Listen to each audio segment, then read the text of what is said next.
So eto na nga po mga idol, Gilas Pilipinas, may nakita ng player na papalit sa posisyon ni Kai Sotto bilang sentro, dating NBA player.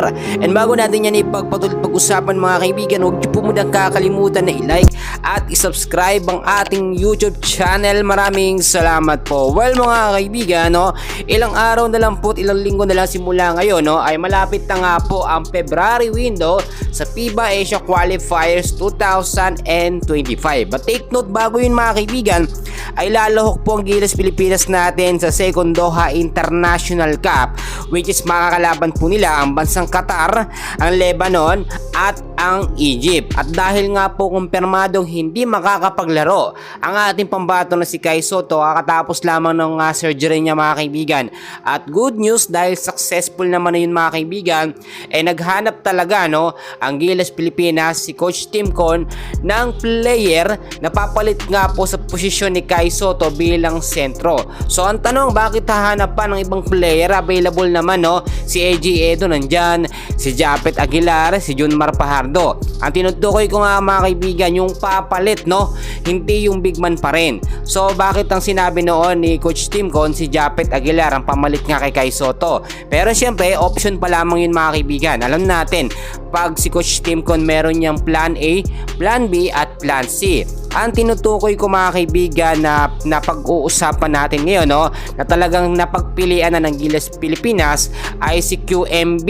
Ang tinutukoy ko dito mga kaibigan, which is kung titignan nyo natin mga kaibigan, ito ay NBA caliber player mga kaibigan. Etong si QMB ay dati pong naglaro sa UAAP, nag-champion mga kaibigan, at naglaro din sa University of the Philippines. At nitong January lamang 2025 ay formal na itong inimbitahan ng Gilas Pilipinas sa ating national team. Talagang nakita natin si QMB ay may interest talaga na maglaro sa Gilas Pilipinas mga kaibigan. Lalo na nung nabalitaan niya na nagkaroon po ng surgery ACL, eto nga pong ating pambato na si Kai Sotto.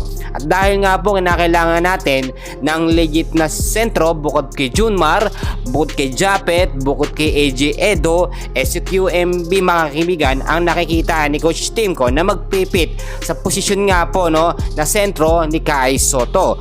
Well, kung titignan naman natin mga kaibigan sa kalaruan, hindi naman sila nagkalayo ni Kai Sotto. Si Kai Sotto natin mga kaibigan, alam nyo, hindi talaga mapapantayan ang kanyang paglalaro at hindi siya mapapantayan ng sinong big man, kahit sino pa ang kunin ni Coach Tim Con.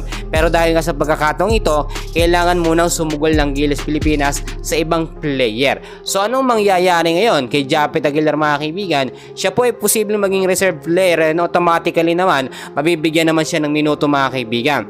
Pero alam naman natin mga kaibigan, kailangan ng Gilas Pilipinas natin ng Twin Tower system ni Coach Tim Con. So far, ito muna ang update natin for today. And please huwag nyo kakalimutan na mag-like and subscribe. Maraming salamat po.